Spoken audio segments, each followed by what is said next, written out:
இந்த மாதிரி இவங்க அலைவதற்கு, இப்படி கடவுள் நம்பிக்கை இருப்பதற்கு அல்லது மூட நம்பிக்கை இருப்பதற்கு இவர்கள் மட்டும் காரணமல்ல. நம்ம ஏற்கனவே அடிக்கடி பேசி வருகிறோம் அல்லவா, இவர்களுடைய மரபணு திறன் வழியாக மட்டுமே நுழைந்தது. அதனால் இவர்களுக்கு அந்த மாதிரி ஒன்றும் தனிப்பட்ட விருப்பம் இருப்பதோடு மரபணு ரீதியாகவும் இந்த மாதிரி வந்துருச்சு. எது? இந்த நம்பிக்கை பூரா அந்த மோசமான மரபணு தலைவிதியிலிருந்து விடுபட, வசனத்தை தூக்கி எறிய மகத்தான துணிச்சல் தேவைப்படுகிறது. இந்த இடத்துல முழுவதுமாக ஒன்றும் இல்லை. இவைகளெல்லாம் நாம் செஞ்சுக்கிட்டு இருக்கிறது இல்லை, மரபணு திறன் வழியாகவும் வந்திருக்கு. அதனால் நமக்கு தெரியாமலே செய்து கொண்டிருக்கிறோம் என்று நினைத்தாலும் தூக்கி எறிய முடியாமல் அலைகிறீர்களே என்று தான் கூறுகிறார். அப்படி அவைகளையெல்லாம் உடைத்தெறிய மிகப்பெரிய மிகப்பெரிய துணிச்சல் உனக்கு வரணும். அப்படின்னா சாதாரணமாக யாருக்கும் அந்த துணிச்சல் வந்து விடாது. அதை அவர் சொல்கிறது உண்மைதான். சாதாரணமாக எப்படி இது இந்த பொல்யூஷன் இருக்கே, இந்த பொல்யூஷன் சாதாரணமாக ஏற்பட்டதல்ல. ஒரு மனிதனுக்கு உடலிலே ஒரு சின்ன பிரச்சனை வந்து விடுகிறது, உடலுக்குள்ளே ஒரு கட்டி வந்து விடுகிறது, அல்லது உடலிலே காய்ச்சல் வந்து விடுகிறது, சிறு சிறு நோய்கள் வந்து விடுகிறது, எடுத்து விடுகிறீர்கள். பல்லிலே வலி வந்து விடுகிறது, அதற்கு செய்து விடுகிறீர்கள். ஆனால் மூளையினுடைய திசுக்களோடு ஒவ்வொரு திசுக்களின் உள்ளே இருக்கக்கூடிய மைக்ரோசாஃப்டோட இந்த நம்பிக்கை வளர்ந்துருச்சே, இதை தூக்கி எறியணும்னா மாபெரும் துணிச்சல் வேண்டும் என்று கூறுகிறார். அந்த மாபெரும் துணிச்சல் யாருக்கு இருக்கிறதோ அவங்க தான் இந்த புள்ளி இல்லாமல் வாழ முடியும் என்று சொல்கிறார். ஒரு மிகப்பெரிய ரெவல்யூஷனிஸ்ட் வேர்ட்ஸ் அது.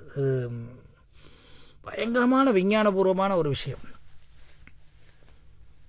தனித்து நிற்கிறேன் அவர் சொன்னதுடைய ரகசியம் தான். உனக்கு சார்பு வேண்டாம், நீ யார்கிட்டையும் அடைய வேணாம், நீ உலகம் பூரா சந்தோஷமாக இருக்கணும்னு சொல்கிறாரு. நீ இப்படி ஒரு நம்பிக்கை வச்சுக்கிட்டு அலையிறீல, அதைத்தான் நாம் அடிக்கடி சொல்லுவோம், there is no second thought என்று சொல்லுவோம். இரண்டாவது உணர்வே வந்துவிடக்கூடாது. யாரோடு இருந்தாலும் இரண்டாவது உணர்வு வந்துவிட்ட உடனே நீ சார்புக்கு வந்து விடுகிறாய்.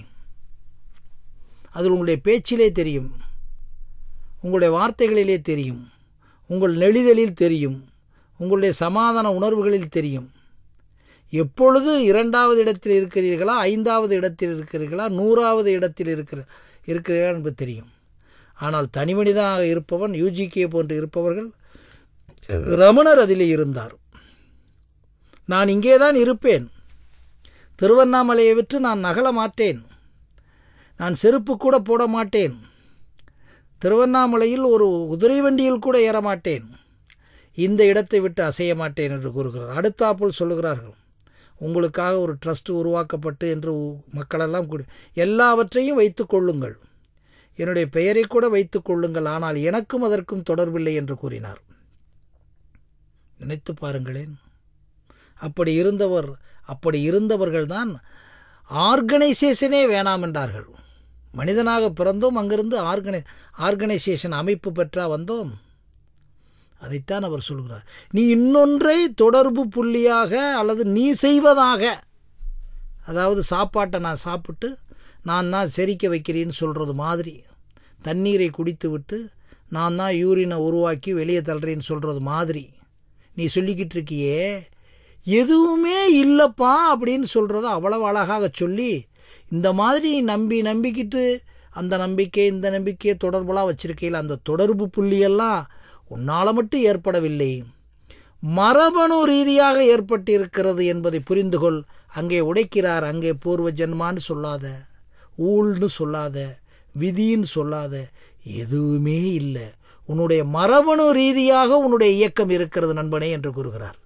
உன்னுடைய ஒவ்வொரு செயலும் மரபணு திறனுடைய ஆக்கிரமிப்பை அதிகரித்து 80% மரபணு திறன் தான்.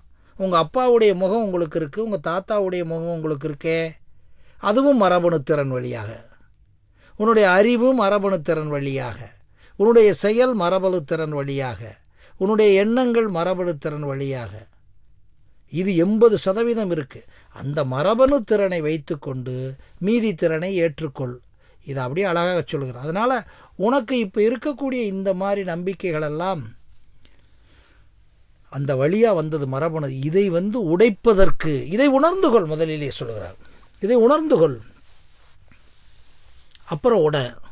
ஆனால் உடைக்கிறதுக்கு மிகப்பெரிய துணிச்சல் வேணும். அதை கண்டுபிடிக்க நீங்கள் எல்லாவற்றையும் ஒதுக்கி தள்ள வேண்டும். அது ரொம்ப முக்கிய விஷயம். இப்படி ஒருத்தன் உணரத் தொடங்கினான்னா எல்லாத்தையும் ஒதுக்கி தள்ள வேண்டும். நீங்கள் எல்லாவற்றையும் ஒதுக்கி தள்ள வேண்டும். உங்களது பிரச்சனை யாரிடமிருந்தாவது எதையாவது பெறுவது எப்படி என்பதல்ல, மாறாக எவராலும் தரப்படும் எல்லாவற்றையும் ஒதுக்குவது ரொம்ப முக்கியமான விஷயம். இந்த கான்செப்டை பாருங்கள், சூப்பராக இருக்கும். யாரிடமும் எதையும் பெறுவதே அல்ல நீ, அதல்ல. ஏதாச்சும் எங்கேயாச்சும் இப்போ பிஸ்னஸ் எடுத்துக்கங்க, அப்படி பண்ணி இப்படி பண்ணி இப்படி பண்ணி மக்களை அட்ராக்ட் பண்ணி எப்படி பெறுவது, எக்ஸ்ட்ராக்ஷன். பிஸ்னஸ் என்ன நடந்துக்கிட்டு இருக்கு? உனக்கு இதை எடுத்தால் அதில் ஃப்ரீ, ஆதாரம் இல்லை மூதாரம் இல்லை, ஓடிவா. என்ன அட்வர்டைஸ்மெண்ட்ஸ், விளம்பரங்கள்லாம் என்ன நினச்சி பாருங்கள். எவனிடம் எப்படி முறையாக அவனுக்கு தெரியாமலே அவன் அறியாமை வைத்து பிடுங்குவது. அதைத்தான் அவர் சொல்கிறாரு.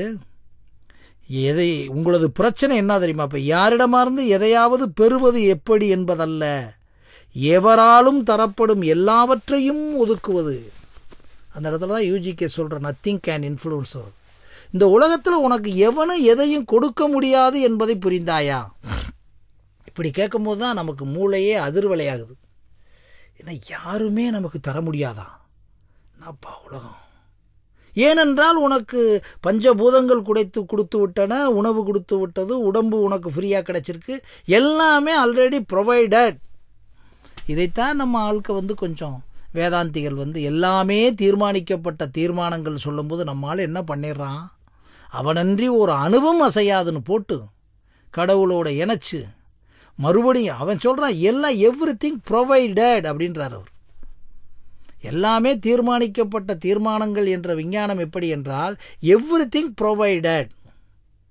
அந்த ப்ரொவிஷனை நீ பயன்படுத்திக்கிறன்ற வார்த்தையை விட்டு என்ன வர்றான், இந்த ப்ரொவைடட் எப்படி வந்தது என்றால் அங்கிருந்து கடவுள் கையை கால வைத்து கொண்டு உங்களுக்கு கொடுக்கிறார், அவருக்கு நீங்கள் இப்படி பூஜை பண்ணு, அப்படி பரிவர்த்தனம் பண்ணு. இவன் நம்மால் கிளம்பிட்டான்.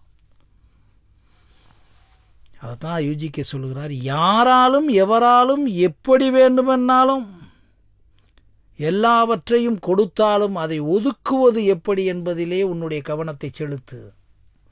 உன்னை தொற்றக்கூடாது, நீ இன்ஃப்ளூயன்ஸ் ஆவேன்னு தொற்றக்கூடாது. இதுக்கெல்லாம் இன்ஃப்ளூயன்ஸ் ஆவேன் எல்லாம் நமக்கு திருப்பி திருப்பி நமக்கு தான் சொல்லிக்கிறோம். யூஜிகேயை படிக்கும்போது நமக்கு தான் பாடம். ரொம்ப சந்தோஷமாக இருக்குது இந்த இந்த நிகழ்ச்சி எனக்கு. ஆஹா, இப்போது யாராவது நமக்கு கொடுப்பதாக நினச்சோமா அப்படின்னு நினைப்பு வருது உடனே. இப்போ பேசிக்கிட்டு இருக்கும்போது இனிமேல் யாருமே நமக்கு கொடுத்துட விடக்கூடாதே அல்லது பெறக்கூடாதே, அப்படி பெற முயற்சி செய்வது கூட ஒதுக்கணுமே. எப்படி பாருங்கள், இந்த இடத்துல தான் யூஜிகேவுடைய அந்த பஞ்சிங் இருக்குது. படிக்கும்போது கேட்கும்போது உயிரோடு ஓடியாரது மாதிரி இருக்கு. நீ எல்லாவற்றையும் பெறுவது, எல்லாவற்றையும் சேர்த்து கொள்வதில்லை, எவராலும் தரப்படும், அது வார்த்தை போட்டாருங்க, எவராலும் தரப்படும் எல்லாவற்றையும் ஒதுக்குவது. இப்போ கடவுள் கொடுத்துட்டாரு அப்படின்னு சொல்கிறதையும் ஒதுக்கிடு. இந்த உலகத்தில் இருக்க மனிதன் எவனுமே எதுவுமே உனக்கு கொடுக்க முடியாது என்ற உணர்வுக்கு வா. ஏனென்றால் அப்படிப்பட்ட ட்ரெமெண்டஸ் மெக்கானிசம் உள்ள உடம்பு, ட்ரெமெண்டஸ் மெக்கானிசம் உள்ள வேர்ல்டு, ட்ரெமெண்டஸ் மெக்கானிசம் உள்ள இயற்கை, இதை உணர்ந்து கொள் என்றுதான் யூஜிகே அவர்கள் சொல்லுகிறார்கள். எவ்வளோ பெரிய விஷயம் எப்படி என்பது.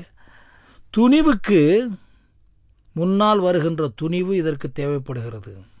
இதெல்லாம் முடிவு எடுக்கிறதுக்கு சாதாரண துணிவாக வேணும், துணிவுக்கு முன்னாலே ஒரு துணிவு வரணும்னு சொல்கிறாரு.